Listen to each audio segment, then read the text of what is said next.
backroads of America, and live from the G&D Show studios, this is your Ghostman and Demon Hunter Show.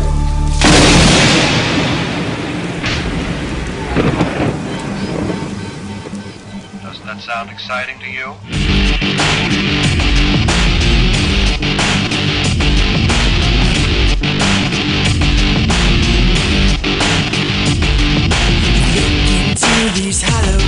Hey, welcome back, Shadow Nation, to the one, the only, Mystifying Oracle Radio, your Ghostman and Demon Hunter show, Demon Hunter! Ghostman! What's going on, brother? Oh, a whole lot of this, a little bit of that. A little bit of sugar in my spice. Anyway, special thanks to all our homes, all our sponsors, Stitcher Smart Radio, Planet Paranormal, Action Audio Apps. Hey, are you guys listening? Because they want to know, so check them out at actionaudioapps.com. The SYL Project, give some love, share some love, help those in need today. The SYLproject.com. Our buddies at Canadian Network, the Canadian Paranormal Network, Paranormal A Radio. Yeah, thanks guys for being cool. Always cool. Always cool. Each week they're cool. Yeah. Cooler than us. Cooler than, well, I wouldn't go there. Well, they're in Canada, so it gets cold up there. Canada. It does get cold, so they are technically... So what's going on, man? It's Sunday night. Oh, my God, the mics are hot. Here we go again. I've been watching the Walking Dead marathon. Oh, yeah, they're getting amped up for the Fear the Walking Dead. Yes, they are. I tell you, I was having a good time watching it, too. I forgot some stuff, and yeah, I have a cold this weekend, so I've been just sitting around enjoying The Walking Dead. See, you need some kids for you can learn not to enjoy things anymore. You don't have the time. Well, I did. I was on the, we do research for the show on Sunday, guys, and Saturday and Friday and during the week. But, Sis was telling me, my daughter, let's play wrestling on the video game. Let's do this, let's do that. And it's, 9 years, Nathan, on the air every Sunday. We've been doing the same thing. She told me, is it time for the radio show? And I'm like, oh, my God, you weren't even born. And none of my kids were. Well, Devin was born before. Devin was born, yep. And I remember thinking back to the first night of the radio show. I was just thinking about this today. Yeah. You were sitting on a box. I literally was. Divorce took my chair. Took your chair. Mm-hmm. So you were sitting on a box, and I was at my girlfriend's house using her computer because I had no internet. Right. Hell of a start. rough start for the Ghostman and Demon Hunter show. It was rocky. We went to Walmart and bought those cheap headsets. Remember that? Oh yeah. We definitely were rocking the aughts high tech. For phone conference calls. Yeah. Yeah, it was weird. Anyway, guys, welcome back. If you guys don't know what the Shadow Nation is, if you're first-time caller, first-time users to the Ghostman Demon Hunter Show, the Shadow Nation is what we call our longtime listeners and fan base that join us each week in the shadows, the haunted shadows of the back roads of America. Hey, did you hear this story, Nathan, about the NASA Curiosity rover? You remember when they sent that out, right? Yeah. Did you, it was all over the place this week. They found what looks like a lady on Mars. Oh, so there's women on Mars. Sean is ready to go now. That's what I posted on Facebook this week. I said, "Oh, women on Mars takes divorce to a whole new level." Wow. Talk about a long distance relationship. As long as they don't have needle teeth, Anyway, it said, did NASA's Curiosity rover take a picture of a lady on Mars? If you look at it, it kind of looks like Michael the Archangel or something. She's in a perfect pose with, it's kind of blurred, like it's moving a little bit. And but, the contrast between light and shadow, we don't really know Well, much. if it was that blurry, maybe it's a female Bigfoot. It might have been a Bigfoot. As Bigfoot's always blurry. Looks like she has gigantic knockers. So apparently they have knockers on Mars. But, well, how else would they get into their houses if nobody was knocking on the doors? Anyway, Pasadena, California, August 7th, 2015. Is it proof, Shadow Nation, of life on Mars, or just a bizarre rock formation that's got people all over the world looking closely at a picture sent back from NASA's Curiosity rover? I don't know. Well, and this isn't the first time that people have lost their mind. Remember the face on Mars? That was big. Remember that? Face on Mars was big. Face on Pyramid Moon. I'm Mars sorry, was Face big. on the Moon.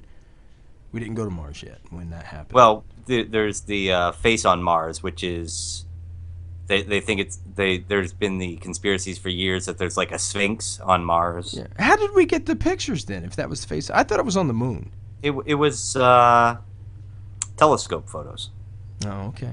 Well, anyway, that'd have to be gigantic to get that telescope. Yeah. But, I mean, what do you think about these things that people claim, oh, no, yet again, here we go, there's a woman now on Mars. I always think, wonder if somebody sent a rover to the United States and they drop it right in the middle of, I guess you would have to be in a remote place every time. I mean, if you go out to the Sahara Desert or something like that and you land in the right spot, you might not see nobody for days, months. But I mean, at some point, they would have to hit. I mean, are all these alien planets, like 14 population? Is everybody hide from these things and somebody messes up and they're like, oh no, they got us? What do you think? Didn't you ever read Ray Bradbury, Sean? I mean, Yeah. obviously. What are you talking about? Which one? Illustrated Man? The Mars missions. Did they hide from him? Well, they pretty much all died off. You didn't see them until they just kind of walked up to you. Oh, okay. So that's it. We're waiting on somebody to walk up to us. But, think about it. If we're walking down the street and you see a rover, something that looks like a rover, you're going to walk up to it and be like, what the heck? Right? I would think so. And surely Mars has had plenty of time to develop some form of government. And I'm sure they would have the same protection as what we think that we're under. So there would be an investigative team to go. I don't know, man. I don't know if I'm buying into, could it be a woman? I guess anything's possible. But I don't know. Okay, it would be real easy to solve. The rover took a picture of that. Did she move after in the next frame? Or was the rover moving? Yeah. Oh, yeah. I don't know. I don't know. Anyway, UFO Sightings Daily, the website that brought attention to the photo, says that the shape looks like a woman partly cloaked. Same thing. The video above also points to images in the same picture that may or may not be a dwelling and or a vehicle of some sort of tracks. And they said, we'll let you decide. Who knows? It does. It looks like there's tracks leading up to like a, I don't know, stone hut. Next week we'll interview John Carter and ask him. Yeah, John Carter. I don't know. I heard about that. I thought it was, kind of exciting. But you hear that stuff so much. If the rover ever does send back a picture, they would have to have balloons and be like flipping us off in the rover's face. I mean, everything like Bigfoot is at a distance, and it's just. And I'm not saying Drawing Bigfoot. little happy faces in the Right. in the orbs that the rover photos take. All these, different planets are. What's the deal, man? They all look barren. Can't we find a place with a blade of grass? Just a blade of grass, a weed growing. Everywhere they go, it's rocks and shadows and dust. All the aspects have to come together to bring life together like that, Sean. Yeah. And apparently we were the only lucky planet in our solar system. I mean, Come on. There's the moon on around Jupiter Right. Yeah. that they think might have some plant life Right, in the frozen ice, but More than that, what's that? What's the last one that came out? Man, I forget the name. It was the one that we haven't landed on yet, but we've actually made it enough that we can orbit it, and it's sending back pictures, and it thinks that there's water on it, ice water, Yeah. where it's been frozen over. But it's a big thing. Where there's water, there's usually life. So I don't know, man. Strange things, big future coming. I don't know if we'll be alive to see it, but definitely big things coming up. if this cold gets any worse, I won't be. Yeah, that's true. Oh, tell us all about it. I heard you got an itch somewhere. Oh man! Huh? On top of catching a cold, Mhm.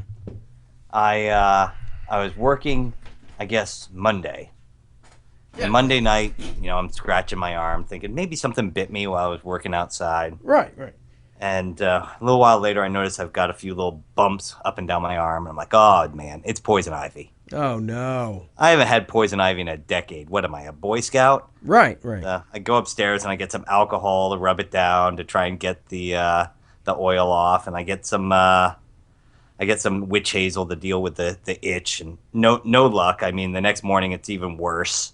Yeah, you can't shake that, man. Calamine doesn't even work. I went out and bought the old Ivy Dry. You remember Ivy Dry? Oh yeah, the clear stuff. Yeah. Yep, I sprayed my arm with that, and it dries it out real nice. In fact, it dries out everything on your arm. Look like reptilian man. Yeah, you're like got the white skin, and that. But you can only use it 3 times a day, and the itch comes back an hour later. So I went out and bought some like Ivy cream, and I rubbed that on there, and it was basically hydrocortisone. And yeah. Well, that's what you need. Dealt with some of the swelling, but finally, one of my friends told me to buy some New Tech or something like that, and I went out and I bought. It's $50 I spent on this stuff, but I have to say it finally worked. It took the itch out, and the rash has been getting smaller since I started using it. But of course, I had to go out and find out more about poison ivy because Chrissy was afraid she was going to catch it from me. Did you get it on your? Did you get it on your lower areas? No, I heard that happens. It's not common though. You would think it'd be more common that. You would think so because what I found out is by looking up poison ivy is you do not catch poison ivy from somebody else. Oh, I'll be dog. Everybody kept telling me they could catch it from me. They could catch it from me, but the rash is actually an allergic reaction. Oh wow. The allergic reaction comes from contact with the urushiol oil. Okay, that's interesting. Poison ivy rash is a type of allergic reaction, contact dermatitis caused by the oily ricin called urushiol. Okay, yeah. So I don't know what that is. It's found on the leaves and stems and roots of poison ivy, poison oak, and poison sumac. Okay. Yeah. This all comes from the Mayo Clinic. All right. This ricin is very sticky and easily attaches to skin, clothing, tools, equipment, pet's fur. You can get poison ivy reactions from a direct touch on the leaves, stems, roots, berries of the plant. All right, yeah. By touching an object that has come in contact with the plant. If you walk through poison ivy and then later touch your shoes, or you get it on gardening tools, or weed your dog eaters runs through it, or anything like that. Right. You can the urushiol on it can still cause a skin reaction years later. Oh wow! Years later, you can still have a reaction. That's to it. wild, man. Inhaling the smoke of the burning plants, and I found this very fascinating because my grandfather actually went blind from burning poison oak plants. What? Yep, he was throwing them into a fire. The smoke got in his fire or in his eyes. He went blind. But even the smoke from the burning plants, ivies, oaks, and sumac, contains urushiol and can irritate or harm the nasal passages and lungs. The poison ivy rash itself is not contagious. Blisters are not filled. Blisters fluid does not contain urushiol and won't spread the rash. Okay. And you can get poison ivy from another person. You can't get a poison ivy from another person unless you touch the urushiol that's still on the person or their clothing. Yeah. And I'd also like to point out that I look like Baron Harkonnen from Dune right now. Oh, there you go. Because it's all up and down my arm, and my wife was petrified of it. But I've been going around for the last 2 days trying to figure out what I touched when I became contaminated and like washing everything down to try and get this off of it. So yeah. So it's pretty much just go to the doctor and get some antibiotics, steroids for us. What they give you, a pack. Yeah. The Technu that I bought, that's it, Technu, has been doing a great job. Right. So I'm not too worried about it anymore. And the interesting thing about the Technu is you can also use it to wash off your pets if they get it on them, your tools if you get it on those. It strips away the urushiol. So yeah. That's probably where I get it. Now I get it every year. I think it's poison sumac or something. And when I weed eat around the fence line, that's when I get it because I guess it throws those juices right up on you. You know, I wear like long pant legs and stuff, but you got to touch them to take it off. Yeah, and even if you touch the clothes after they've been come in contact with it, you're still gonna wind up catching the rash. Right. Oh, So man, that's and people wash it off. You can wash it off. One of the pages I found said if you're camping yeah. and you realize you've come in contact with it, jump into a stream, grab soap, everything like that. Do not use a sponge to try and wash it off because you will just spread the oil around. Yeah. So That sounds interesting. At least you didn't get it on your lower parts, you know? yeah, well, I got it on my toes because Well, there you go. I sit there cracking my toes at night, Right.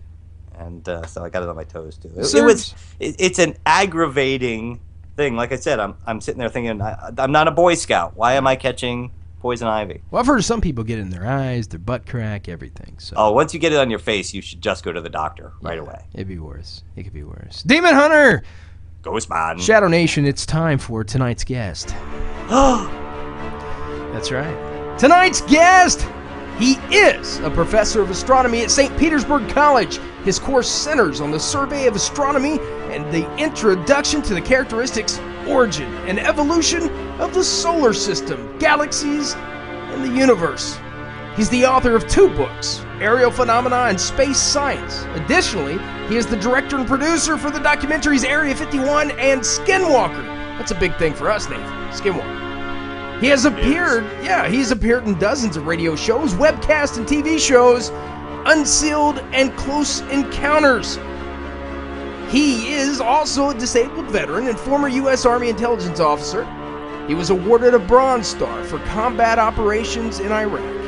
He's the founder and director of the Aerial Phenomena Investigations Team, who says their goal is to research and investigate proof that will revive the ufology community for the 21st century. Professor Antonio Paris stops by tonight, guys, director of the API, the Aerial Phenomena Investigation Team. He's going to stop by. He's going to tell us what's going on in the skies. And, of course, that question that we've asked many, many times on this show, are we alone in the universe? We find out tonight with Professor Antonio Paris. Very, very important thing here tonight, Sean. It is Could be on the verge of something.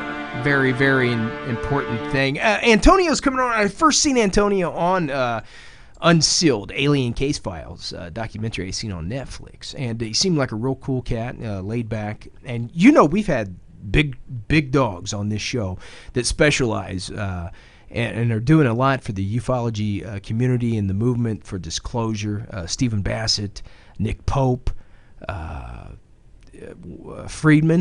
Stan Friedman. Yes. And, we've had a lot of people on. So it's interesting to have him on tonight. We're going to add him to the collection of the great minds that we've had on here. And, it's a big topic. A lot of people say that, there is zero chance that we're alone in the universe. So he does a talk most recently called Where Are All the Aliens At? And that's a good question because it's one we're going to ask. Where are the aliens at? This is true. Yeah, exactly. Where are they, Nathan? They're hiding behind that woman on Mars. Yeah, they might be. She must be a very portly woman to do that. I don't know.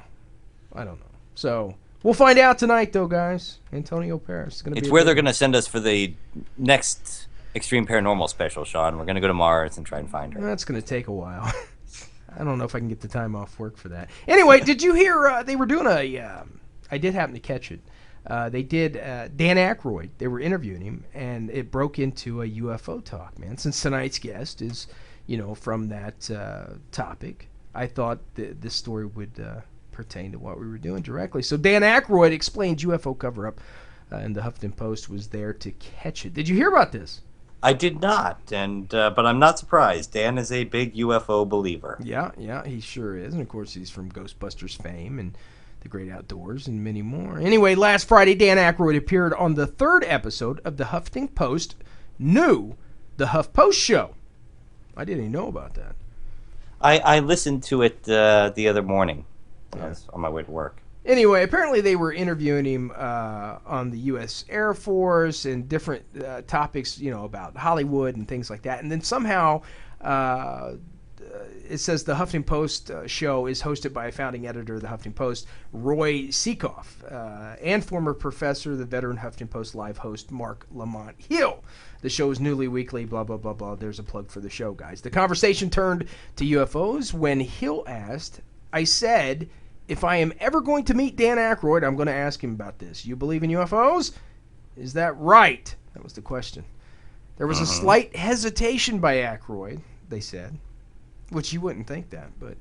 And there was a few giggles from off camera, but Aykroyd headed straight into the answer. Aykroyd told Hill, I do. I have seen 4, and I can't say that they are alien craft, and neither can the Air Force. The Air Force has been very interested in this. Apparently they, we know this, they don't deny the existence of these type of hyperdynamic, super aerodynamic craft.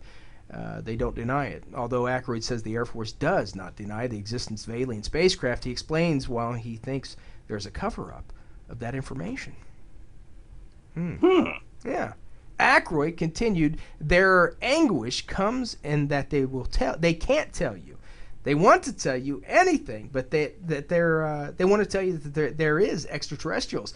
Any excuse at all.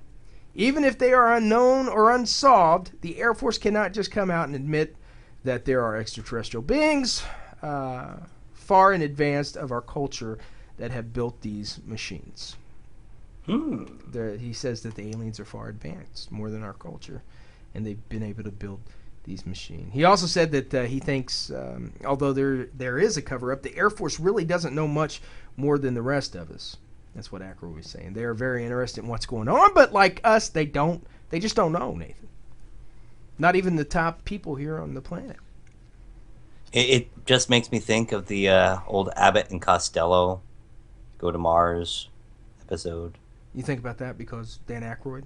Or? No, because the alien life being more advanced than us, and we saw a woman on Mars, and they're supposed to be on Venus if you follow the Abbott and Costello story. So right, Venus is where they're at. Anyway, apparently the reporter went on from HuffPost, asked about his experiences, what he's seen and everything. He said 2 specifically were definitely aerial constructs of some kind.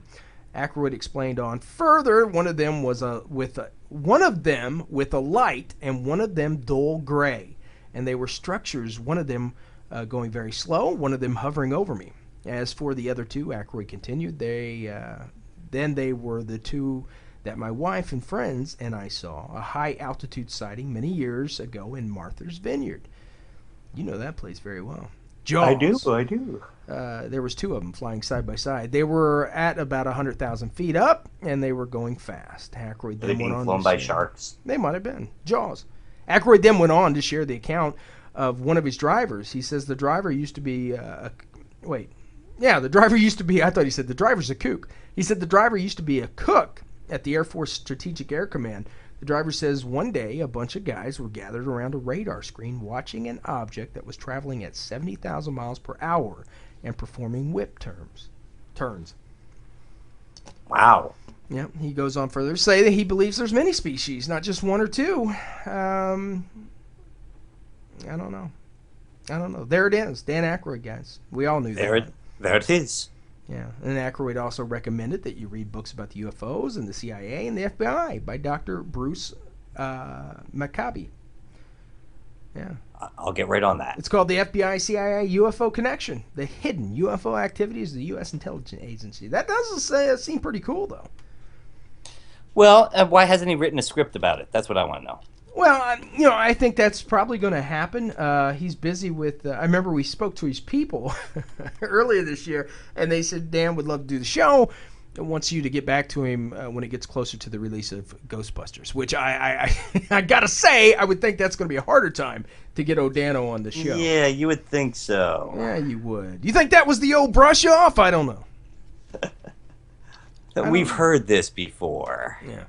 Didn't Anyway, we try and contact Dan a while back, and they said he just wasn't taking interviews at the time? I don't remember. We've tried to contact... Anyway, we'll keep hindering him. That's how we get our guests, everybody. But top 10 mass sightings of UFOs, you might ask, Nathan? Well, I was just thinking if we keep hindering them, Men in Black are going to show up at our front doors. They won't necessarily be from the government. They'll just be Blues Brothers. But right. Men in Black, Blues Brothers. You guys get that? You get that? Anyway, top 10 mass sightings of UFOs. Do you want to hear about this, or do you have another topic? No, please. Tell me more. Number 1. June 1st, 1853, luminous objects hover over Tennessee College campus. Huh? Hear about that? That's important. As the sun rose over the campus of Burritt College, numerous students who apparently were early risers in those days, too, were startled to see 2 luminous objects in the sky, according to Professor A.C. Carnes, who reported the incident in a letter to Scientific America. The first had the appearance of a small new moon, while the other resembled a large star. That's no moon, baby. It's a space station. So you were taking a drink. I get that reference. Yeah, I know what you're talking about. Anyway, the small object then vanished while the bigger one changed shape, first into a globe and then into an elongated shape parallel with the horizon. Huh? What do you think about that?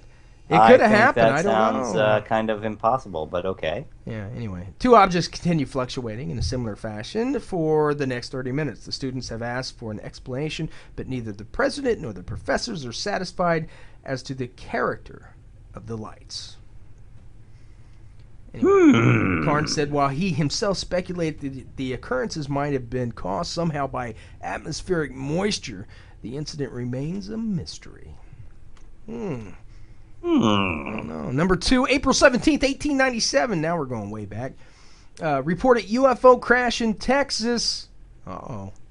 In 1897, Nathan. It was a big crash, too, because everything's bigger in Texas. Right. In 1897. It was about 6 a.m. that morning, according to the Dallas Morning News account. Citizens of the small town of Aurora were were awakened by the appearance of what writers referred to as an airship.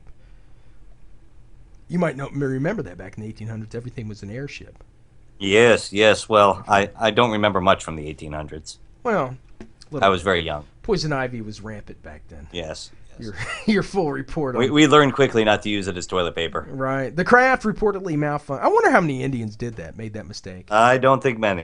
It had only been one time they made that mistake, if it was, in fact. The pilot of the ship is supposed to have been the only one on board, and while his remains were badly disfigured, enough of the original has been picked up to show that he was not an inhabitant of this world, according to the Morning News account. Skeptics long have dismissed the account as a hoax.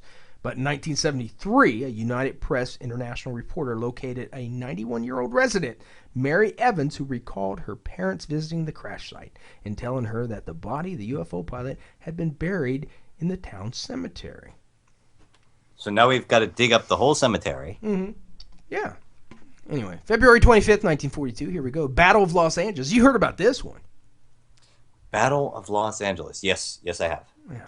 All the guests we come on, you do listen to some of their stories. Right? I listen every now and then. In the early morning hours, radar operators spotted an unidentified object 120 miles west of Los Angeles and watched anxiously as it zoomed to within a few miles of the Southern California coast and then inexplicably vanished from their screens. Sometimes after that, an artillery officer along the coast reported what he described as 25 aircraft flying at 25,000 feet. And a few minutes later, other observers saw a balloon-like object carrying what appeared to be flares over nearby Santa Monica. Then they pulled out the anti-aircraft and they got them out in the air. So a lot of people say that was confirmation from the United States military that we were being invaded. But why did it have to be UFOs? I don't know. What do you want? Aliens with parachutes? I don't know. Anyway, number 4, January 7th, 1948. Saucer appears over Kentucky. Kentucky? Mm-hmm. Early afternoon, dozen residents of Madisonville, Kentucky area telephoned police to report that they had seen what a news account later described as a circular object hovering overhead and giving off a brilliant glow. That sounds like UFO. Yeah. Then police apparently contacted the Air Force Base, the local one, and they had no reports on radar. Yeah, I don't know. That seems to be a common pattern.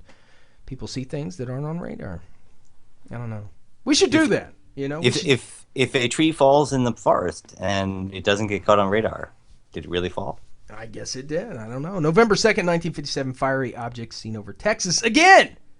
Again, another big Texas UFO. Texas UFO. 11 p.m. that evening in the town of Livland, Texas, police received 15 frantic phone calls from local residents about a mysterious object in the sky. Associated Press said one witness, a 30-year-old farm worker and Korean War veteran, described the object as a flash of light flying overhead with a rush of wind and said that it had apparently caused the lights and engine of his truck to go dead. That sounds like your typical UFO story. Yeah, from Close Encounters, right? Yep. Remember when his stuff went dead? He thought it was a car behind him. He's like, go around. It was the little UFO people.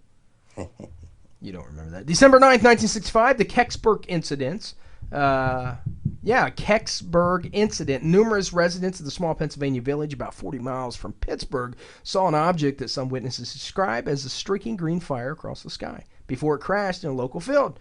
Just before 6 p.m. that evening, local resident Bill Bullbush, who was working on his car when he saw the object, described it as an acorn shape and about twice the size of a Volkswagen Beetle.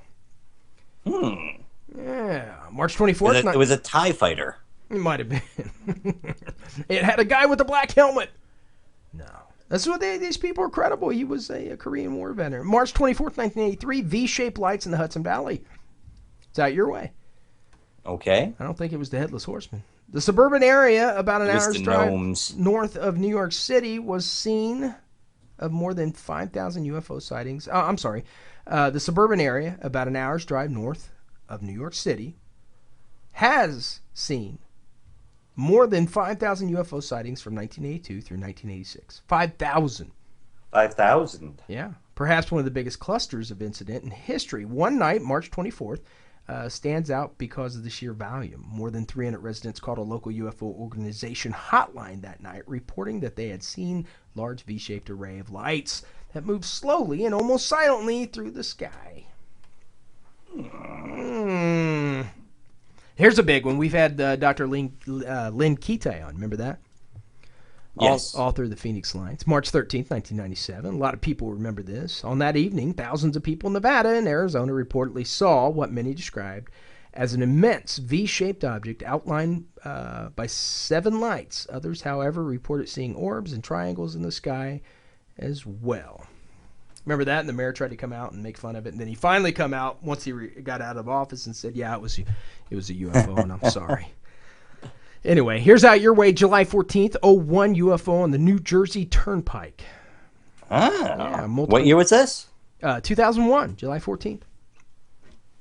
Okay. Yeah, multiple witnesses, including a local duty police officer, watched in wonder as an array of yellow lights flew in formation in suburban New Jersey near New York City late in the evening of July 14th, 2001. Yeah.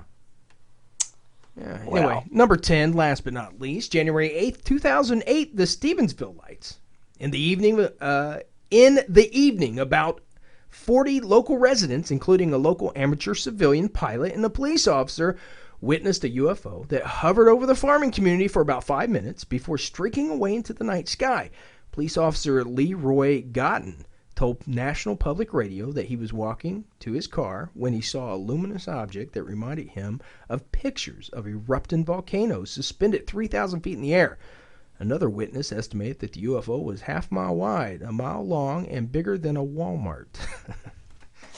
There you go, guys. Top UFO sightings in American history. That's what we got. Well, Sean, I got to point out, considering the 5,000 reports that have happened in the Hudson Valley. Yeah, 5,000. 5,000. You kind of got to remember that we do have the Westchester Airport right there. Yeah. We have Stewart International Airport right there. We have the Danbury Private Airport right on the border. Okay. And just 30 minutes to the northeast, we have Sikorsky helicopters. Right there. So all that, and of course you're right in the area where JFK, LaGuardia, they all fly really low right in those areas because they're getting down close. So there's a lot of airplanes in the air in that area. Right, and that's what I'm trying to say. That could be the cause, but how do we claim that to know more or be sharper than the regular citizen Joe out there? Have you ever been to Hudson Valley? Actually, I have, with you. Just a year ago. as a matter of fact. Anyway, Nathan, Shadow Nation in the news. In the news. That's tonight's guest. Anyway, guys, in the news, it's always fresh, it's always exciting, it's strange and weird, and it's straight from the G&D Show vaults, and it starts right now. Ooh, news again in the week. Go ahead, Nathan. News again, folks. That's right. It's G&D in the news. That means Sean and I are going to read the news right out of the papers because we like the titles. We haven't read them in advance. It's all weird news. And we're bound to make a lot of mistakes, especially if there's any international news. We never get the names right. Right. Of course, if you have never done this before, this is when we play the G&D drinking game. Every time Sean and I make a mistake, you take a drink. Of course, if you're listening to us while driving in your car, please don't play the G&D drinking game. And if you have anything important to do this evening, like call your boss and tell him off, please listen responsibly. All right. Hey, Sean, you want to get started or shall I? If you're queued up, go right ahead. This isn't incredibly weird, but it just kind of caught my attention. Fake cop pulls over real cop, gets real charge. Ah, what a dummy. That serves him right, man. In North Kingsville, Ohio, from the Huffington Post and Associated Press. Yeah. Authorities in Northeast Ohio say a man pretending to be a police officer was caught and charged because the driver targeted by his... have a drink, folks. Drink. Because the driver targeted by his bogus traffic stop was a real officer. Police in North Kingsville say that an off-duty Youngstown officer was stopped Saturday night by the alleged imposter, who was driving a black sports utility vehicle with a red and blue emergency-style light. That's awesome. Village Police Chief Hugh Flanagan Drink Bill, guys. tells the Star Beacon in nearby Ashenball. Drink, guys. Ashenball, yeah, that's about right. That the unnamed man is a civilian. Yeah. Closed as a civilian, regularly tried to convince the Yorktown officer that he was a real lawman, but eventually drove away. All right. Flanagan says that the officer contacted the village police, who found the suspect within minutes. A prosecutor says the 42-year-old North Kingsville man faces a misdemeanor charge of impersonating an officer. Well, he's facing a misdemeanor charge of impersonating an officer, Sean, but why was he doing it? I don't know, and... Up your butt, Joe Boo. That's the thing. That's what worries me. Right, and, a lot of these guys, seriously, have been known to batter people, rape women, and do terrible things because, I was a cop for a very short time. And, with the amount of security guards out there, that would they would buy these old Crown Vics and the cop cars and stuff, and they would go out and buy these lights and all this they could feel more like cops, I guess. Yeah, I got pulled over by a fake cop one night. Did you really? Yep, driving between Sparta, New Jersey and Newton, New Jersey, right on the town line. I got pulled over by a fake cop, and I knew something was wrong, so I called the Sparta police afterwards, and they said, yeah, we have nobody on that road right now. Oh, wow. So, wow, so what happened? They let me go. I got a feeling I had really long hair at the time. I think they might have just got a glimpse of me and thought they were pulling over a chick. Yeah. And did they touch you or anything? No. I walked away. I walked away clean. I feel so dirty. Oliver Cromwell's severed head speaks. Oh my. Did you hear about this one? Only from the title. Anyway, the Huffington Post guy says the blade fell swiftly and with one clean blow severed both the head of the English monarch. Okay. Monarchy. Anyway, just because you're dead and buried doesn't mean your severed head can't go on. That's amazing, isn't it? Anyway. Really? Apparently went on a 300-year journey and lived to talk about it. Oliver Cromwell's notorious noggin speaks in Mark Hartzman's new book, The Embalmed Head of Oliver Cromwell, a memoir. For those of you who slept through history class, Cromwell led an uprising against the British monarchy They resulted in the beheading of King Charles I. He served as Lord Protector of England until his death in 1658 and was buried in Westminster Abbey. Naturally, a few years later, when King Charles II restored the royal family to power, it was payback time. Uh-oh. Cromwell was dug up and beheaded. Again. That was weird. His defiled head hung from a Westminster Hall post for 20 years, and that's when his skull-twisting 3-century journey began. Wow, that's deep, dude. That's too deep for us here, Sean. Yeah, beheadings. We need something lighter here. How about this? Maybe Cromwell's head didn't grant Hartzman an exclusive, but his fictionalized account recounts one of history's strangest tales in the way you'll never forget. Hartzman joins us for this week's Huffington Post Weird News podcast to talk about his new book, his career as a sideshow scribe, and the fantastic story of how he helped a bearded lady reunite with her bearded son after decades of separation. Anyway, Hartzman's a longtime blogger in Huffington Post Weird News, and we're proud to publish an excerpt from his book. I can't talk tonight. Drink up, guys. Anyway, apparently it's all fiction. I thought it would be a little bit better, but it was not. So his head didn't talk, guys. Sorry about that one. Wasted your time. Oh, well, Sean, here you go. Yeah. Woman's bra saves her from hunter's stray bullet. Oh, wow. This comes to us from the UPI News. Germany, August 8th, UPI. A female cyclist's underwire bra may have saved her from a life-threatening injury after a hunter accidentally shot her. Oh. The 41-year-old tourist was riding across a field with her husband when she unknowingly rolled into a boar hunt. Oh, no. German newspapers reported Friday during a break. During a break, Yeah. the woman felt a sudden sharp pain in her chest, soon realizing her underwire bra had deflected a bullet. Oh, thank God. That must be some big support. You know what I mean? Big support. She must have was afraid of some jiggling while riding the bike there. I guess, man. The couple immediately alerted the alleged shooter of the accident after he was spotted at a neighbor's farm.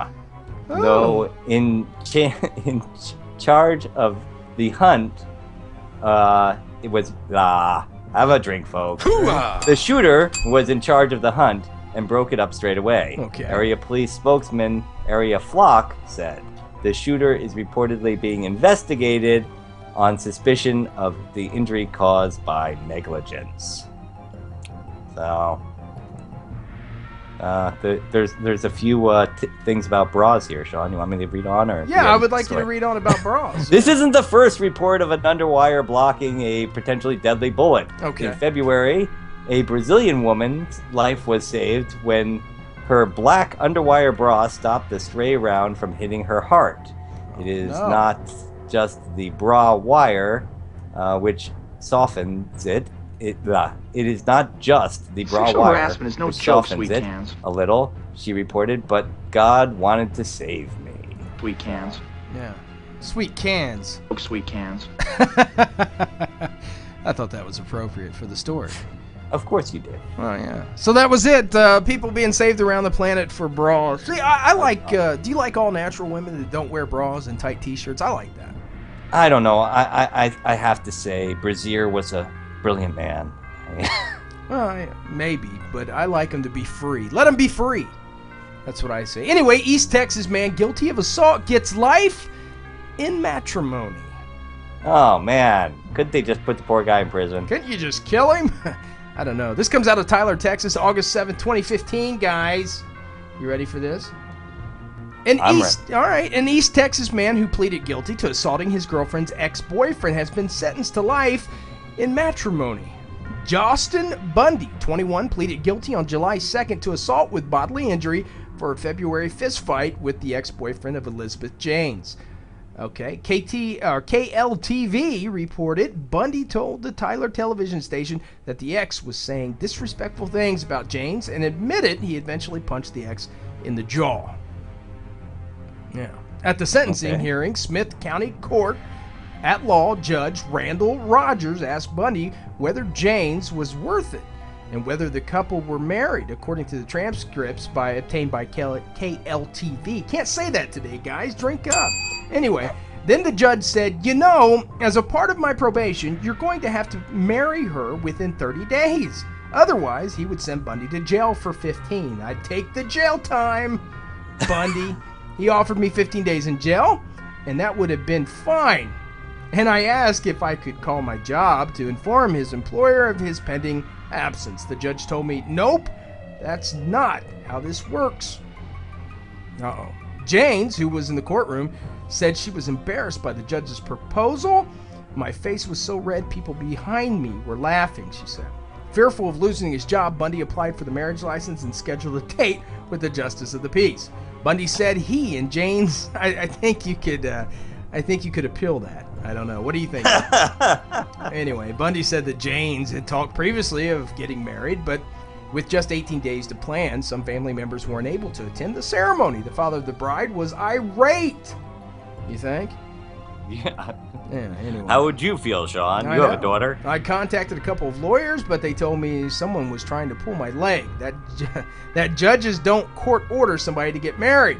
Anyway, calls by the Associated Press to Rogers Court went unanswered Friday afternoon, and calls to his home phone were met with recordings that he was not available. I'm sorry, I can't come to the phone right now. I'm standing in front of a shotgun getting married. You're right. See, guys, if you're a jealous boyfriend, don't punch out old boyfriends. I don't know. That's it, man. Hey, Sean, one quick one here. I'm not going to read the whole story, but Lizard Man emerges from South Carolina swamp. Yeah, I think we talked a little bit about this last week, didn't we? We did. A woman left the church in South Carolina on Sunday and was understandably startled at the sight of someone or something running in front of the trees. The shock lasted long enough for her to get a grip of her senses, as well as her phone, and snap a picture of the fast-moving lizard man. Oh, no. Sean, I gotta recommend people go to UPI News and look up this story because this picture is hilarious. Yeah, I know. It's a rubber suit. Yeah, it looks like a slee stack. Yeah, I've never seen such a crummy outfit, too. I mean, it'd be good for a Halloween party, but you could definitely tell it's fake. Right? So I just wanted to read that one since we had mentioned it last week. It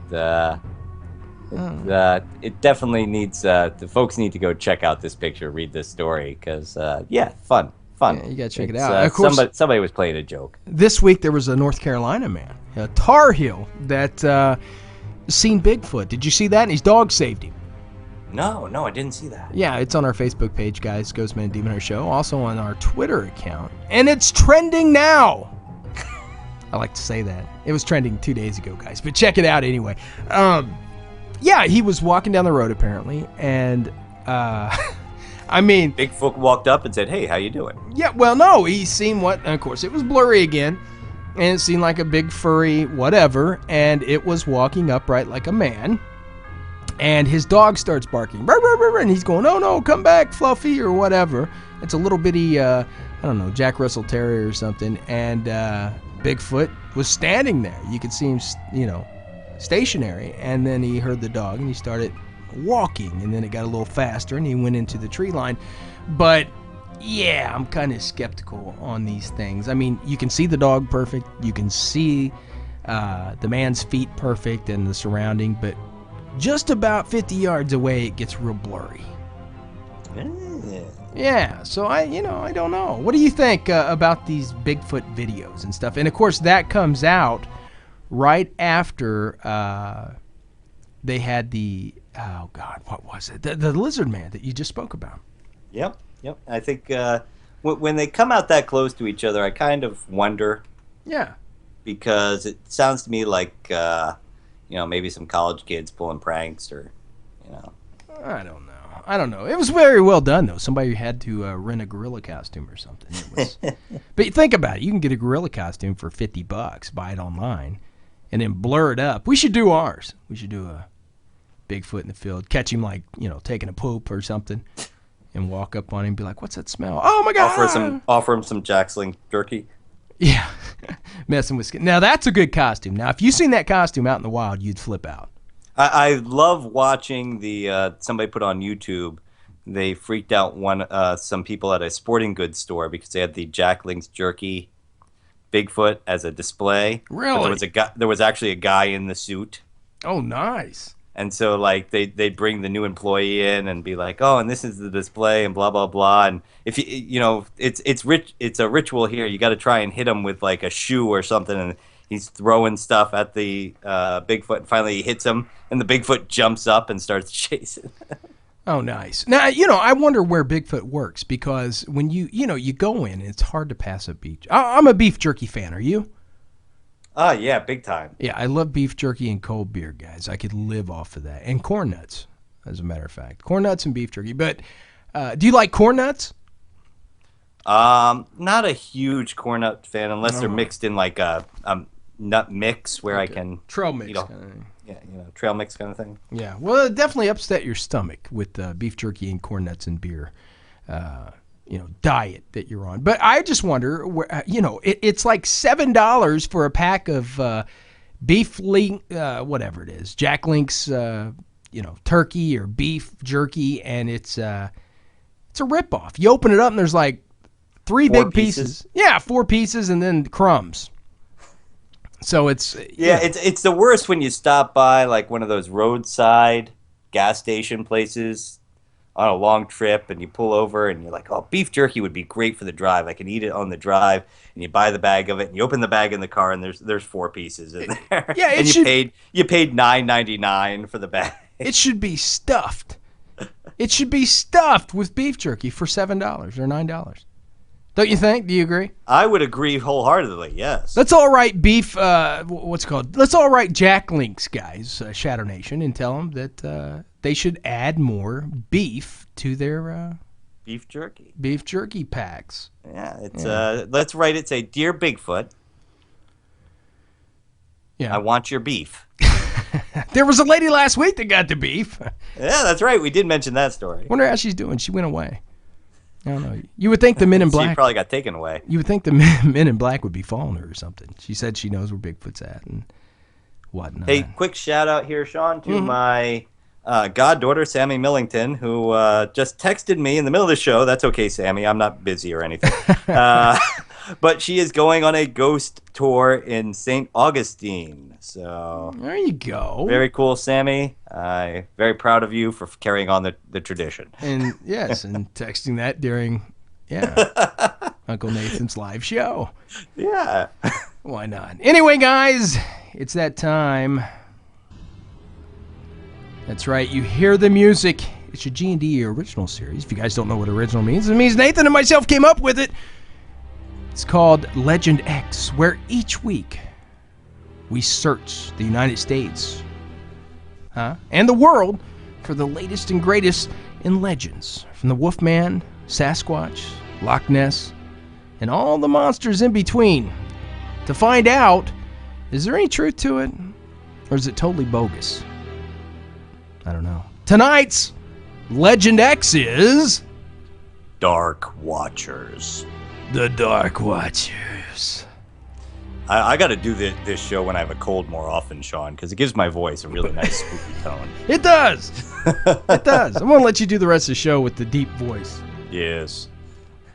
Anyway, Sean, this comes to us from Weird California on WeirdCA.com. Oh. The Dark Watchers.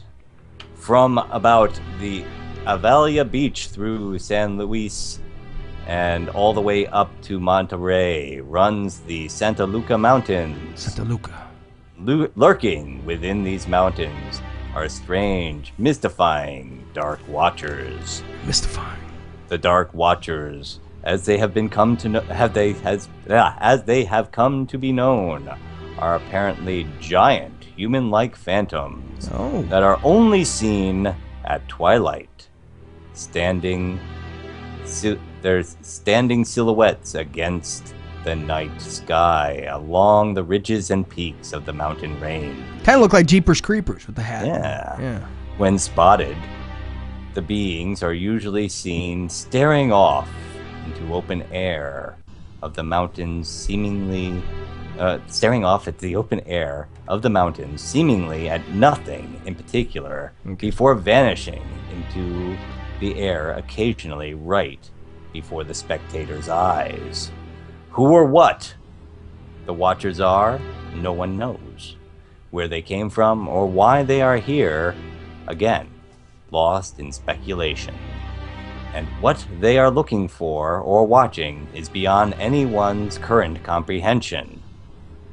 The Chumash Indians first spoke of the legend in their cave drawings, colorful wall drawings. Later, legendary author John Steinbeck described them in a short story, Flight. Also in 1937, the poet Robinson Jeffers mentioned them in his poem, Such Counsel You Have Given Me. Okay. Forms that look human, but are certainly not human. If Jeffers and Steinbeck actually saw the Watchers is unknown, but local legend has been around since before they wrote about it. In the mid-60s, a Monterey Peninsula local, who was a past principal of the local high school, saw them while hiking in the mountains. He had enough time to study the dark figure, to see its clothing, and noticed that the figure was strangely studying the mountains. When the principal called out to his fellow hiker, the figure disappeared.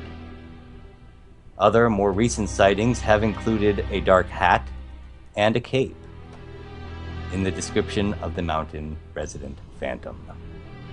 Okay. So these things are just seen. Is there a time of year, phase of the moon? I mean, how's that work? It just happens at twilight, apparently, Sean. Okay. This is one I wouldn't mind going and checking out. Yeah, I wouldn't mind checking that out. I don't know how we would... I mean, I guess we would just go at twilight. Yeah, I mean, there's no way to lure them in. Where's the fun in that? But I mean, I would like to at least say I went and looked for him. Did he, do you walk up on him and they disappear or what? I mean, what's... While you're watching, yeah. While you're watching. So we'd have to have cameras rolling and all that stuff. We'll have to look up on YouTube. I don't know. There has to be some videos. You would think. Yeah, you would think. Anyway, guys, the Dark Watchers, California. I don't know. That'd be very cool. Anyway, guys, we got to go to break. Tonight's guest. He is a professor of astronomy at St. Petersburg College. His course centers around the survey of astronomy and the universe. Also an author of 2 books, Aerial Phenomena and Space Aliens. He is a veteran, a former U.S. Army intelligence officer, awarded the Bronze Star for combat in Iraq. He's the founder and director of the Aerial Phenomena Investigations Team, who says their goal is research and investigate to find the proof that will revive the ufology community. Guys, that's right. Tonight, Antonio Paris stops by, Professor Antonio Paris, to tell us, are we alone in the universe? We find out tonight on your Mystifying Oracle Radio, GhostMan&Demon show. What, was you going to interrupt? No, I just enjoyed the way you did that. Thank you. Anyway, can I enjoy your speeches here, Sean? No, you can't, because we've been working together for over 9 years, going on a decade here. You were chuckling. What was so enjoying with that you were chuckling? It was your technique, Sean. You just have a very entertaining way about you. It is. It's very entertaining. Only if Hollywood could see it, huh? We're very entertaining. If Hollywood maybe we'll talk to some people while we're out looking for the Dark Watchers in California. I bet that's it. They all got movie contracts. Anyway, guys, each week we play an independent band. A new band that we know, we love. We support the little man on this show. Yeah. Anyway, tonight's band, guys, is Kulla. We've had them on plenty of times in the past. New song, though, Where You Do Belong. Where You Do Belong. That's the name of the song, guys. Nathan? Sean? Shadow Nation, we'll be right back.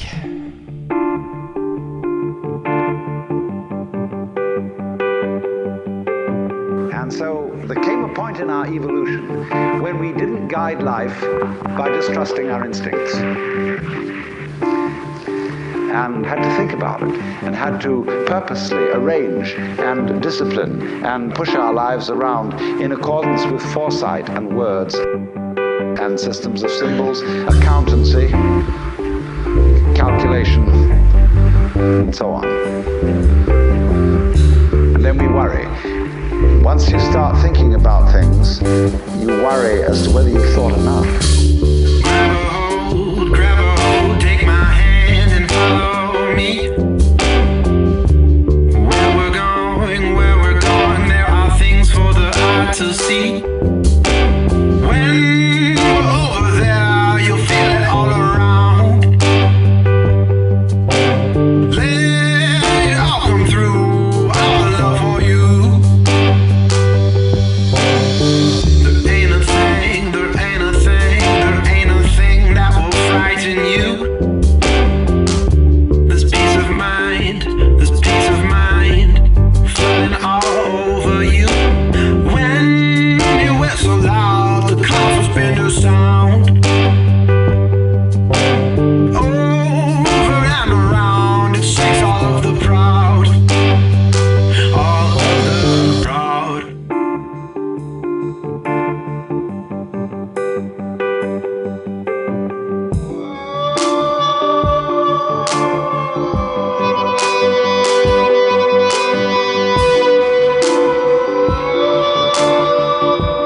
Don't you wanna separate your body from your mind?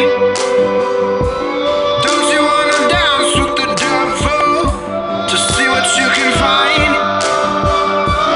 Don't you wanna feel the thunder deep inside your waking slumber? Don't you wanna wake up knowing where you do belong? Where you do belong. Powerful, compassion, love, the voices of your brothers.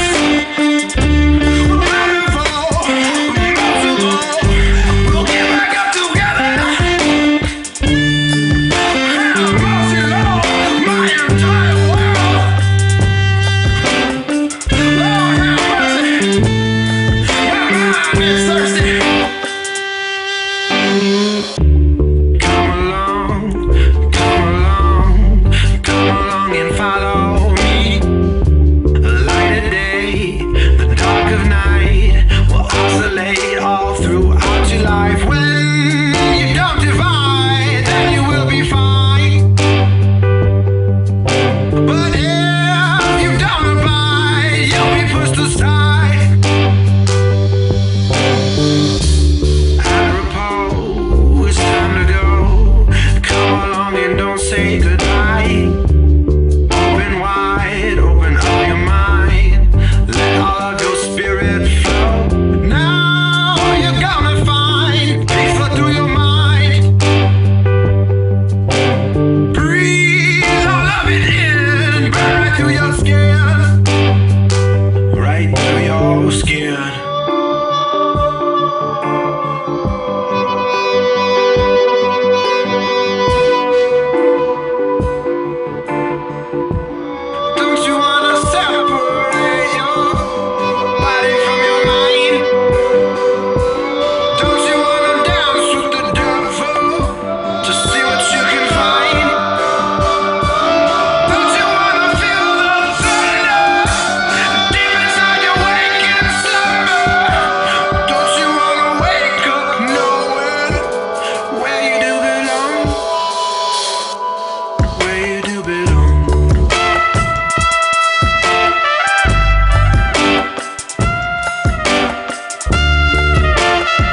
This is William B. Davis, the actor from The X-Files at Continuum.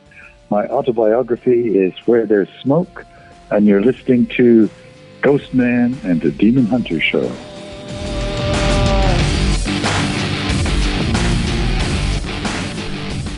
Hey, welcome back, Shadow Nation, to the one, the only mystifying Oracle of Radio, your Ghostman and Demon Hunter show. Tonight's guest, he is a professor of astronomy at St. Petersburg College. His course centers on the survey of astronomy and the universe.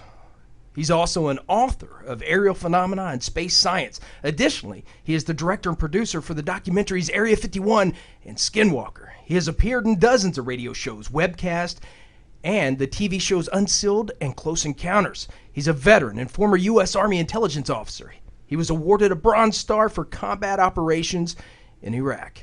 He's the founder and director of the Aerial Phenomena Investigations Team, who says their goal is to research and investigate and to find proof that will revive the ufology community for the 21st century. Shadow Nation, please help us welcome to studio Professor, Director, and Founder of API, Mr. Antonio Paris. Antonio, how's it going, man? Hey guys, thanks for inviting me to hang out with you guys tonight. Oh, you better believe it, brother. I seen you first on the Unsealed Case Files, Alien Case Files. Oh, okay. Good show. Yeah, I think it's still on Netflix, I believe. Yeah, it's on Netflix, and you've done so much more out there, you know. And we've had it's a fascination for our show. 9 years, of course, the UFO aerial phenomena, and you know, we had to have you on. I mean, you've done so much out there. You're still doing so much. And, you know, I mean, where do we jump off with a researcher like you, a professor? Basically, why don't we just, you know, center it on why I'm doing this, you know? Well, for the whole purpose. Go ahead. How did you get into it? How did you? It was just something I always wanted to do. You know, professionally, you know, I love to study the universe, and it's always been in the back of every astronomer's head, is there life out there? And some professionals shy away from that topic, you know, for many reasons. Fears of not getting published, fears of getting, losing grants, you know. But you know what? I've been in the business long enough that most astronomers out there are closet, you know, UFO lovers, but they just don't like to be publicly involved. You know, for me, I don't really care. To me, it's like cheesecake. You know, it's we know it's bad for us, but we still eat it anyway. and that's where, you know, 10 years ago, right after grad school, I was like, okay, this is something I'm going to do on a part-time basis. You know, apply some of the actual skills and my education into this phenomena. But we're not the typical UFO investigators. Don't think of us as, you know, running around in the middle of the night with night vision goggles chasing what are allegedly aliens and UFOs. Right. That's not really what we do. Basically, we look at the phenomena a little bit differently, kind of more from an academic perspective, and if necessary, we'll investigate it using some scientific, you know, tools and things like that. Right, absolutely. And since you were a young man, you always had a passion for UFOs? Yeah, I was always interested in, all of us, come on, we all always, you know, grew up watching Star Trek, Star Wars, all these alien TV shows. And it's, even today, we can't help to look up the night sky and think about if there's life in the universe. You know, most people say, oh my God, you're crazy. There's already life here. They've been visiting us, and, you know, or they're in the government. And you know, there's a lot of conspiracies and claptrap out there, and we tend to not entertain those things. We're looking for concrete evidence, which is very thin right now. So we look at UFO reports that really merit an investigation. You know, on any given week, there are just probably hundreds of UFO reports out there. Right. And people don't understand the difference between hundreds of UFO reports being reported on a weekly basis as opposed to a couple of really good reports that are reported on an annual basis. And that is, unfortunately, what's really going on. You know, you got MUFON, NUFORC, Bufora, tons of UFO organizations out there, and a lot of them are legitimate. And people only center their energy on the big picture. oh my God, MUFON reports 10,000 UFO reports a year. There are aliens out there then. What they don't realize, and I was a MUFON investigator, what they don't realize out of those 10,000 reports, honestly, maybe only 20 to 25 merit an investigation. Yeah.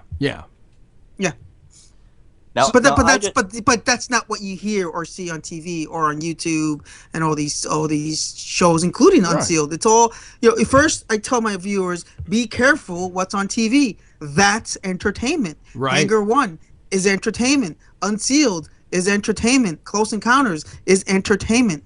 So I've been in the business long enough where the producers make sure that I'll give him 20% of the information, and it's Hollywood that puts the 80 other percent. The music, the cheesy aliens running around, the lights, and their goal is to entertain people and not really provide information. Because if I give them a UFO report, they put it on TV, it's going to be a really boring TV show. Trust me. Sean and I worked in television. And there you go. Yeah. We tell people all the time, you can't judge paranormal investigating by what you see on television. Yeah. Because people say to us all the time, when can we go with you? When can we go with you? And occasionally somebody comes along with us, and after the second night this is very boring, guys. Sitting around doing nothing. Yeah. Pick it up, fellas. No, but, Antonio, I know you said, and this is what API is known for. No nonsense, no conspiracy. It's strictly scientific. We want proof, and I applaud you for that. I mean, we all want proof. Nathan and I have been looking for it for years. And what you guys do is very scientific, and I applaud you for that. But, in the past, a good friend of the show, Ryan Burns, author of Skinwalker and Beyond. I know you he's a good friend of mine, in Utah. And he's been on before. So, I don't want to go with the way of conspiracies, but I got to ask you. I've asked Stanton Friedman and everybody that's been on the show. Nick Pope, we just talked about it. Skinwalker Ranch.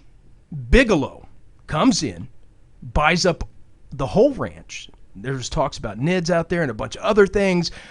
Why is this billionaire, multi-billionaire, so interested in a ranch that has these conspiracies around it, these sightings, and all this stuff? Why is the interest there? If not, what's conspiracy, what's not? Listen, nobody knows. Ryan doesn't know. He's a good friend of mine. Right. Stanton Freeman's a good friend of mine. Nobody knows. And when you have no evidence one way or the other, the mind is free to wander and speculate all you want. And this is how conspiracies begin. We went out there. We spent 3 days with Ryan Burns out in the night, you name it, in the cold, night vision and infrared, and we really didn't see anything. And we had to go by with his stories. Yeah. If he saw something, he saw something. But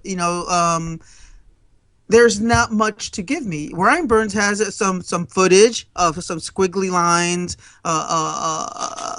some type of spotlight or some kind of orb or something, but that's not enough, right? And any scientist or academic or even other UFO investigators will tell you that's not enough.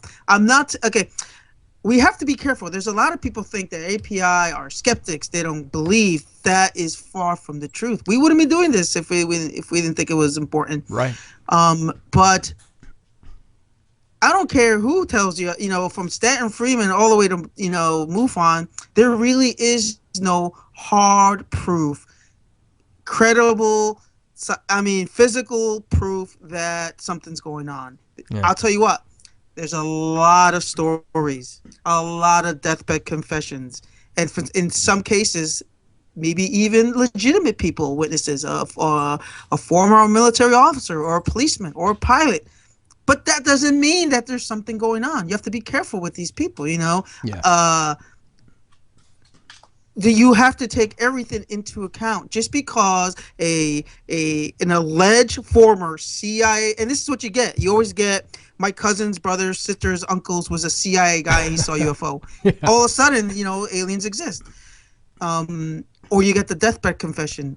The credentials. There really is no hard proof, guys. Yeah, Roswell might have happened, but it's just a story, right? Uh-huh. And everybody say, Antonio, you're stupid. There's 70 witnesses claim that something happened in Roswell. Well, that's great. but there's still no physical proof. That's what we're looking for. We're not chasing stories, whether they're credible or not. We're looking for the proof. Now, here's something I try and explain to people all the time who argue with Sean and I, because they'll come on the show and we'll throw out some comments here and there. But I keep trying to tell people the difference between evidence and proof. Oh yeah, people. Honestly, people don't know much of the difference. And you have to be careful when it comes to UFOs. People claim there's a lot of anecdotal evidence. I beg to differ. I think there's a lot of anecdotal information. That's a big difference between evidence. Once in a while, find a paperwork or some old FBI file that says a UFO and there's some kind of sketch in there. That's kind of legitimate evidence, right? You got a UFO file, case number, a sketch of something that somebody saw. That could be used as evidence, but that's not something that's going to win my case in a court of law, right? Right. That's not what the Smithsonian Museum wants, right? They want the physical craft in their exhibit room, and that's what we're aimed to strive. And that's just we're not saying we're the best UFO team out there, because I don't think we're not. What I'm saying is we're just different than other organizations out there. Well, I tell you, Antonio, take it. First off, brother, I didn't get to say thank you for your service. It's an honor to have you on Decorated. Oh yeah, sure. Yeah, awesome. Let me interject you for a minute. That's another issue. People see my intelligence background, that I worked in the field of counterintelligence, and that's it. That's all they tune into. Right. And they automatically assume I'm part of the conspiracy. I am hiding something. I'm part of the claptrap. You're an alien. And I've been even called the Men in Black, that I'm a disinformation agent. You see, this is what's the problem with the UFO community. Brother, I've been to every single UFO conference for the last 10, 20 years. Right. Big ones, small ones, and that's all they concentrate on. They don't concentrate on witnesses. Yeah. They don't concentrate on physical evidence. They don't concentrate on the type. All they concentrate on is the conspiracy behind UFOs. So they automatically. So when people introduce me, scientist, professor, all the credentials that you can possibly have, and then they mention former intelligence officer, everything else that about me completely is forgotten about. It's like it doesn't even exist, because they all want to tune into the intelligence part, because they'll believe within a second that I have something to hide. And if you had come on and said, I'm a former intelligence officer and forget about it. The aliens are real, then everything you said would have been verified by the fact that you were a former. Oh yeah, if I said, listen, I had a top secret for 20 years. I worked at the Pentagon. I've seen some strange stuff there. Oh my God, Antonio Paris is, I would be on every TV show you can talk of, because that's all they assume, that because you have a security clearance that it does have a little credibility, because it takes a lot of money and background investigations to get cleared. Right. But people shouldn't concentrate on that. I know a lot of friends that have security clearances, and I wouldn't trust them with my own dog. Not credible, not trustworthy. Liars and thieves, and so you're right, you can't win one way or the other, and I tend not to. I tell people, don't focus too much on that I was I joined the Army, I got the GI Bill, I served my country, I went to war a couple of times, and I came back home alive, thank God. But people don't want to hear about that. They don't want to hear about the Bronze Star. They don't want to hear about the children I saved in Iraq. They just want to know if I saw aliens at the Pentagon, and that's it. Yeah, well, that's why I want to hear about it. Mine was strictly out of respect, brother, because I've had family members that have served here in the family, and what you did was it's amazing, because I need more people like you that serve out there. So that was from a respect standpoint, you know what I mean? Awesome. Now, being a former military man yourself, what do you think of the stories you get from, like, fighter pilots? Things like that come into you. Well, you know what? People see strange things all the time, and I go back to you have to be careful. Just 4 or 5 years ago, remember the Mexican Air Force swore to God that these were UFOs, and it made headlines for a couple of years, and everybody said it has to happen because these were pilots. They're trained. They're great observers. Incredible, yeah. But after a couple of years investigation, they turned out to be fires from oil wells. So pilots do see strange stuff. Sometimes they report seeing the strange stuff. But again, that's what people automatically assume. They, a good pilot sees something strange. They report it as something unidentified, but people don't focus on that word unidentified. Right. The word UFO is automatically synonymous with aliens. I've done this before, guys. I've done polls with 4-year-old kids. Okay, and I asked them, what's the first thing that comes to your mind with the word UFO?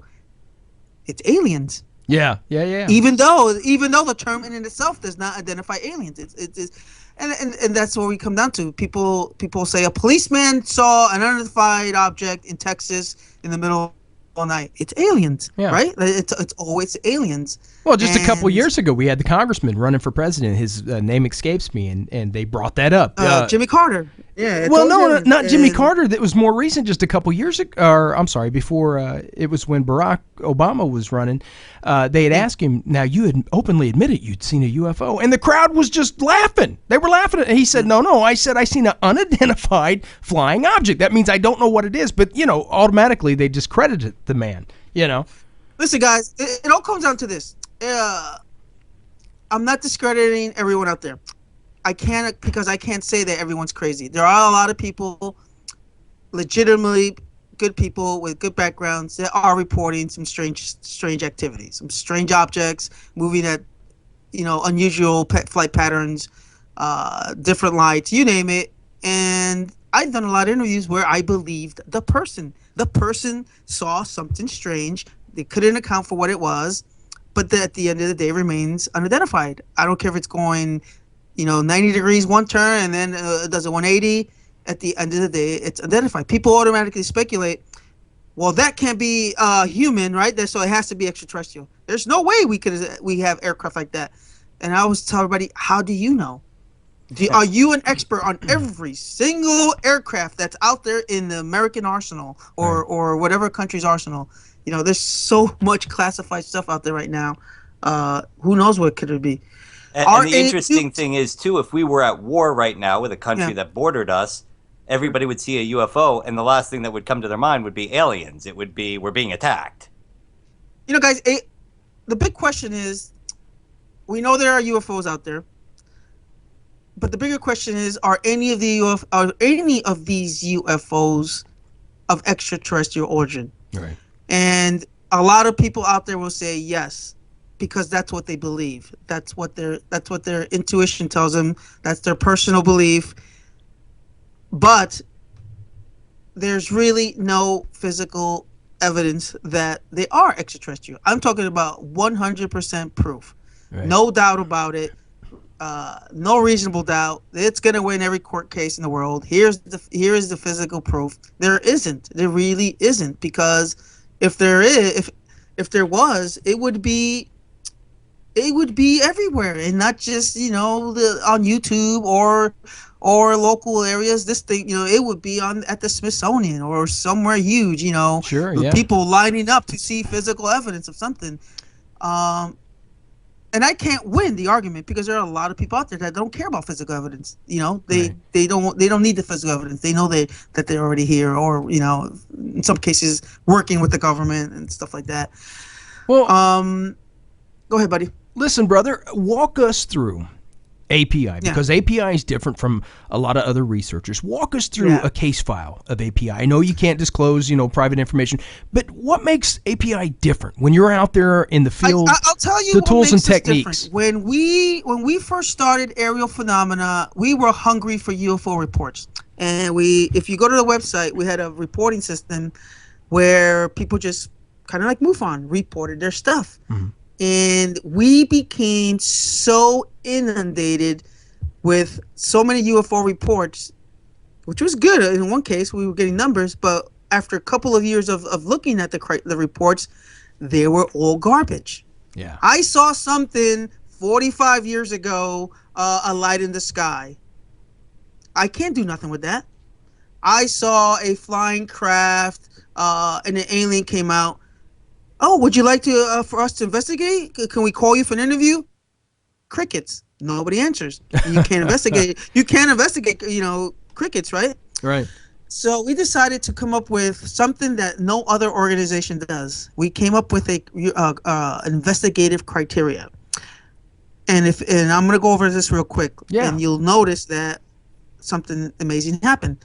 So when somebody goes to the website, they're going to look at what we're looking for. We're not looking for any UFO reports. So we're looking for something that happened recently. Okay? We think anything over 5 years is bogus because, not bogus, but the mind forgets. Okay? Right. The eyes are the worst camera in the world. Okay? I've done tests with 5 people in front of me, show them something, and 10 minutes later, I told them to redraw it.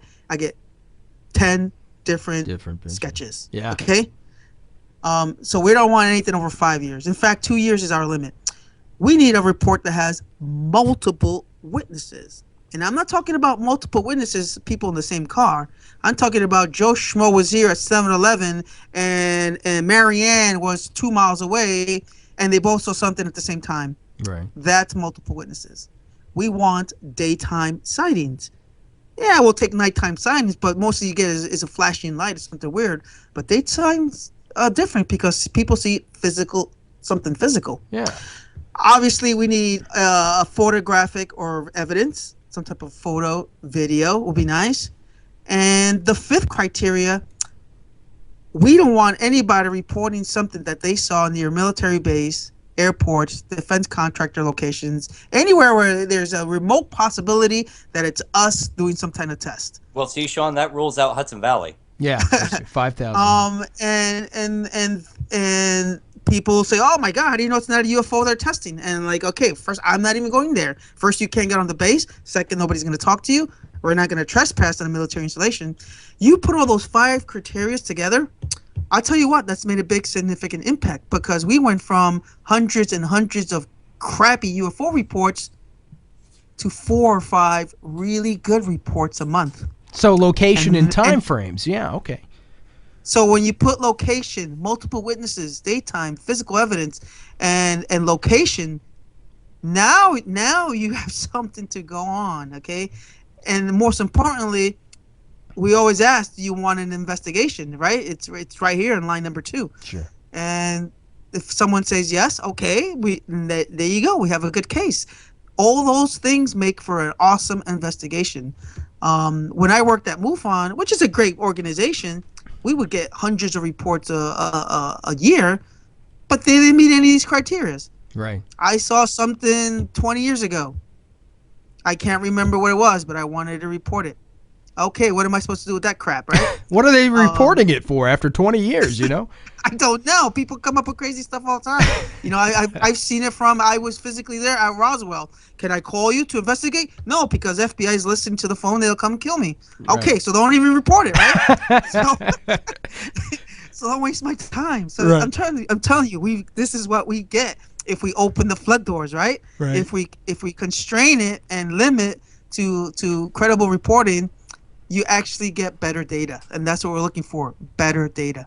Now, we're talking about credible reporting. When you get these ones that sometimes come in credible, but you rule them out, what are some of the things you find out people saw when they thought it was a UFO? For the most part, we've done really, really good cases where we have identified either a drone, some type of aircraft, some type of blimp, satellites in orbit, in even the space station. And I would say out of the hundreds of cases we've looked at, I would say honestly maybe 5% or maybe 2% we don't know what it was, honestly, and the case is closed as unidentified. We've got a couple of alleged abduction cases. Great witness met all those criteria I just mentioned to you, but we have no proof of the actual alien, Yeah. And we were careful with those too because we're not licensed psychiatrists. Yeah. And this is what differs us from everybody, from the other organizations. To claim hypnosis is legitimate, you have to be, I think that's pseudoscience. And when I was with other organizations, they would they would investigate these abduction cases like if they were actual psychiatrists and MDs, and I thought that was very unprofessional. Right. When those cases come to us, we actually have a couple of licensed, psychiatrists, practitioners that we refer those cases to if the witness wants us to, and that's it. But from I tell my guys, be careful because you're not a doctor, you're not a psychiatrist, you're not even licensed to do that. You take the data and that's it. You don't Right. sit someone down on a leather couch and start asking them how they feel and put the the clock in front of them and start putting them in hypnosis because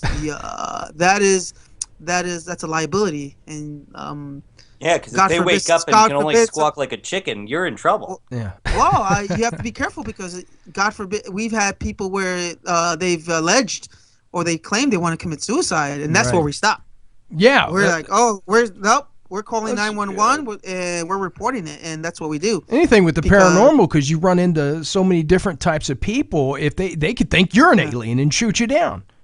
I think it's very unethical that you go if you go a little too far with these cases. I'm not saying they're nuts and they're crazies, but for someone to say if someone comes into me and says, Mr. Paris, I've been abducted, these beings did strange things to my body, that's a police report.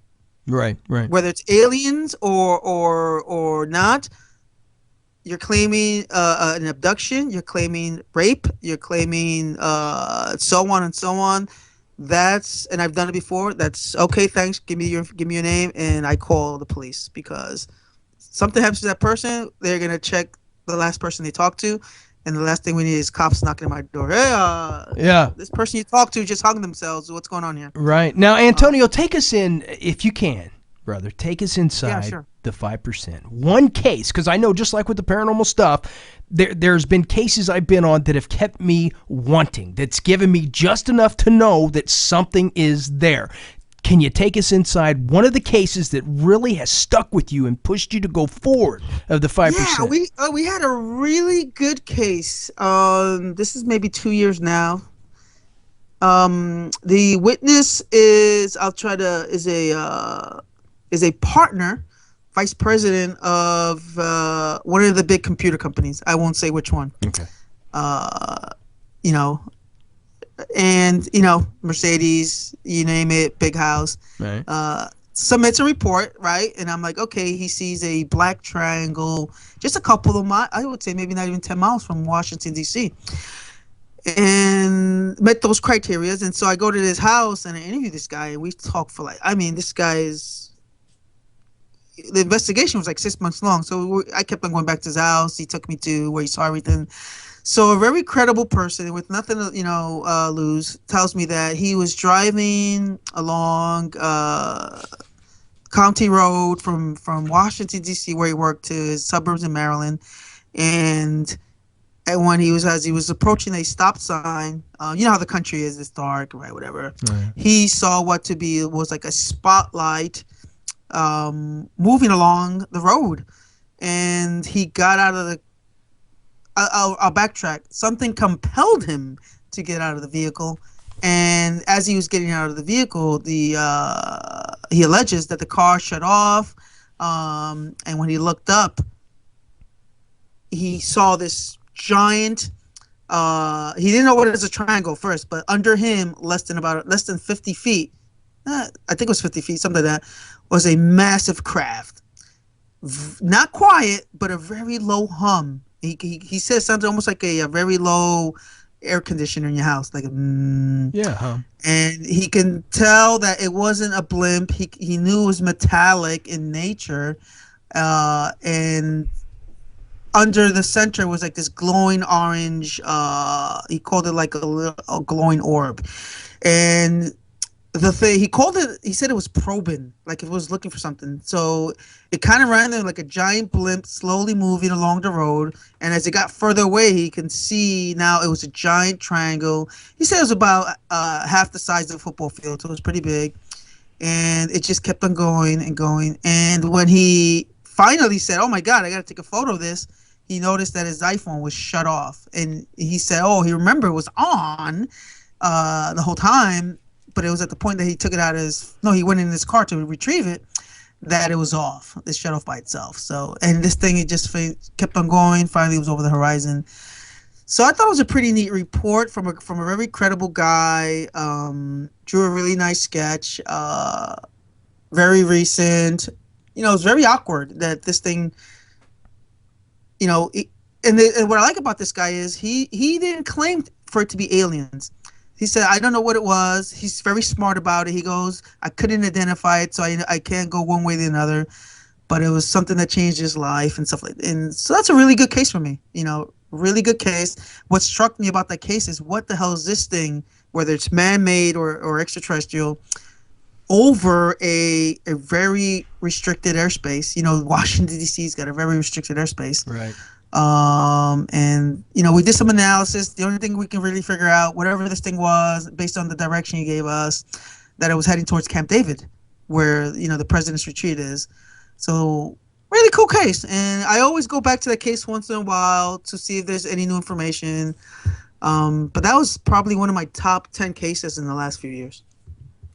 Oh wow! Now I know you don't like to, and I know we're running out of time, man. And but I got to do this. I know you don't like conspiracies and things like that. I have to ask. No, I love conspiracies, buddy. I think they're entertaining and fun, but I tell my guys you have to be careful with that because that can easily derail a legitimate investigation. Right. Now, I don't think you can deny that over the years, the ufology community, there's been many people that have researched, credible people that have researched this field.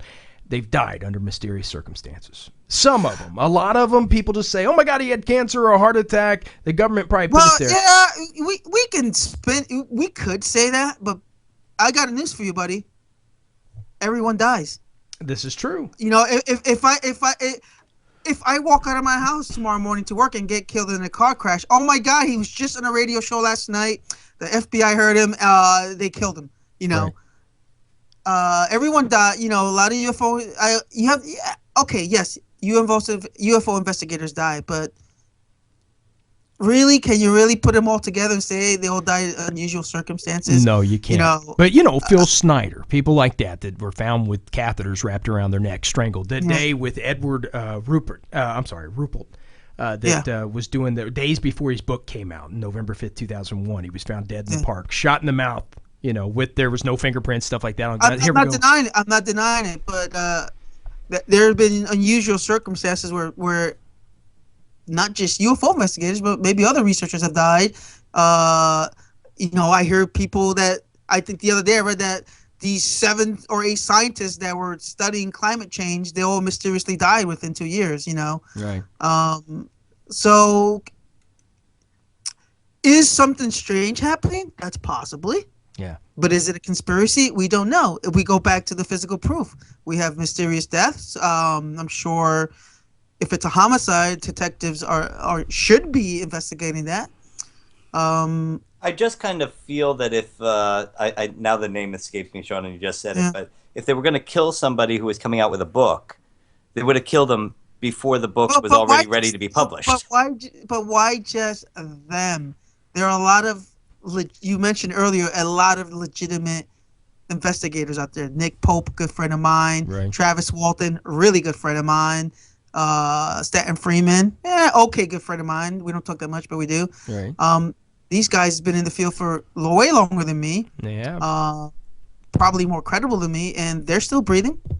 This is true. Stephen Bassett, all those guys with the disclosure. Steve Bassett, the disclosure. The guy went up to the damn freaking Congress, and had their circus up there. They're still breathing. So, it's a crazy world. You're right. Somebody writes a book, and then the next day they're found with a book, strangled or something. What's this guy? Leary, I think he's the guy who does a lot of alien implants. Oh yeah. Yeah, he died in the hospital. He was just gonna go check something on his foot or something. Oh yeah, that's the weird part. He was a foot doctor. He went to go check something on his foot, and he went to the bathroom in the hospital. They found him dead in there. So Wow. You know, and he was a long time UFO investigator. I forget his name. Yeah, I Something remember Lee him. He was or on something. Penn and Teller's BS program they had and stuff like that. People have always followed him. Yeah, like you said, he was a foot Yeah. doctor. He found the little. I would not lose sleep over it. There are legitimately thousands and thousands and thousands and thousands of UFO investigators out there, and a couple of them passed away throughout the years. That's all people. Again, that's all people concentrate on. Right. They don't concentrate on the other thousands that are living happily ever after, and are probably even more serious investigators. But going back to the conspiracy thing, that's what people they like the entertainment part of it.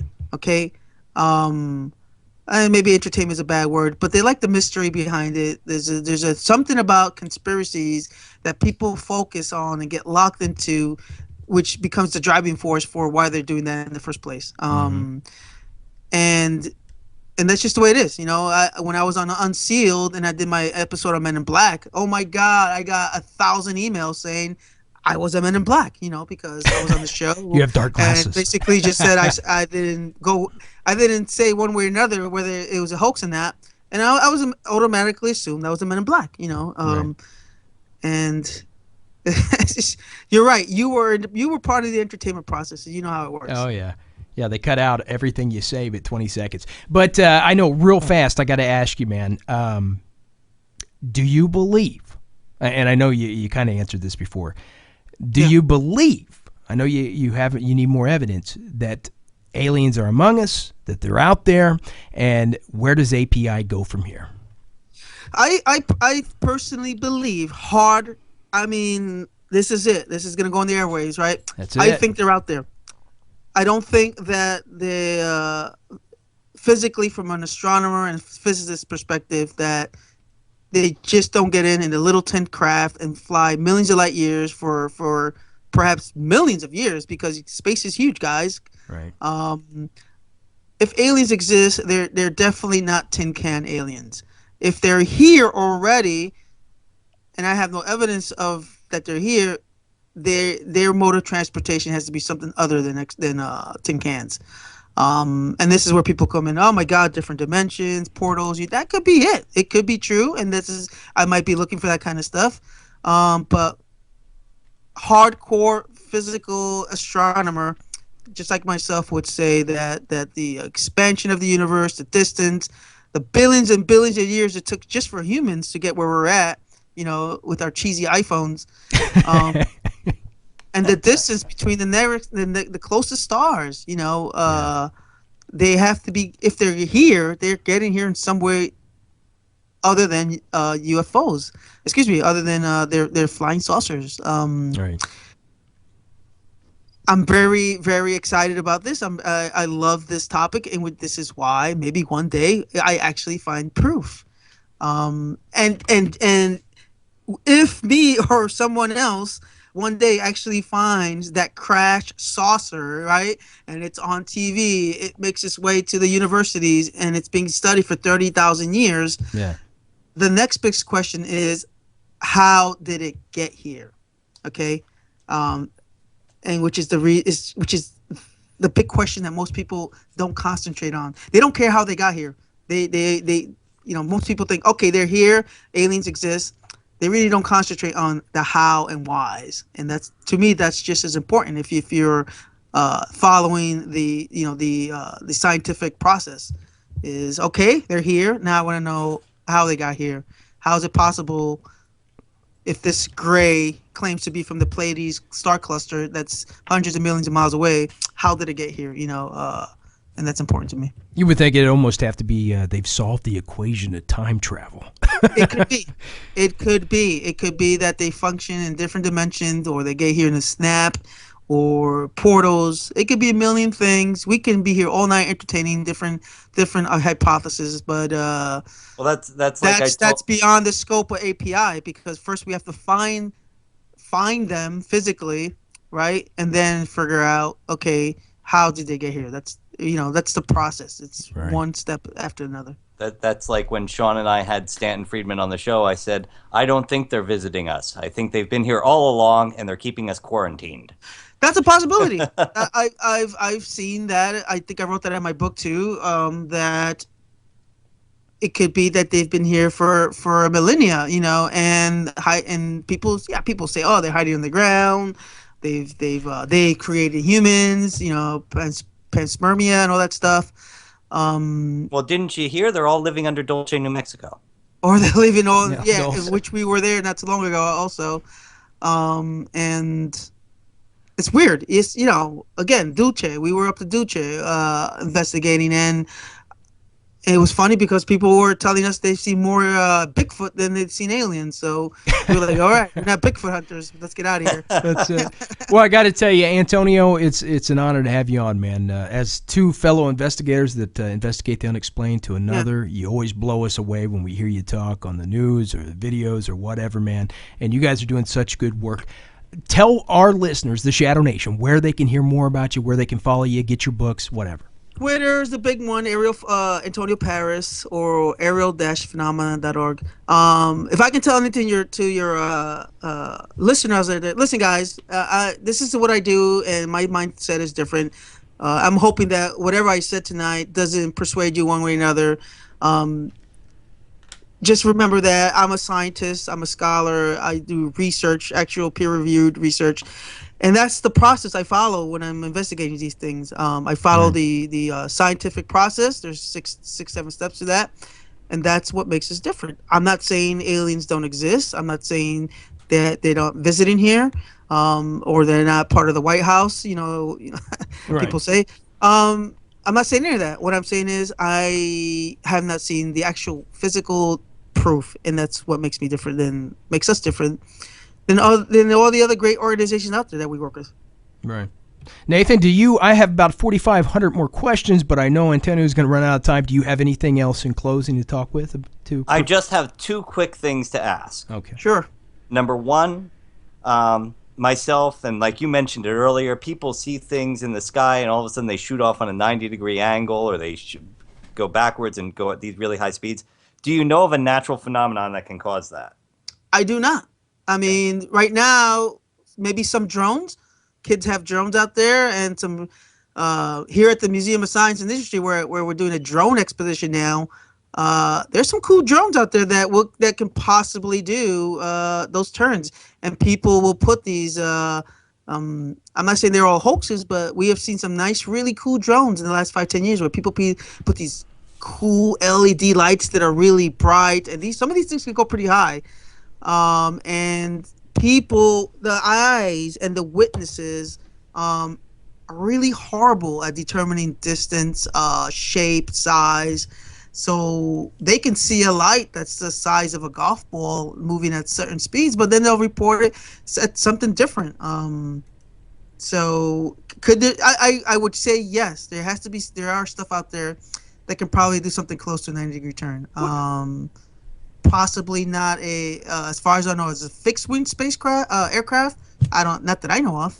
Right.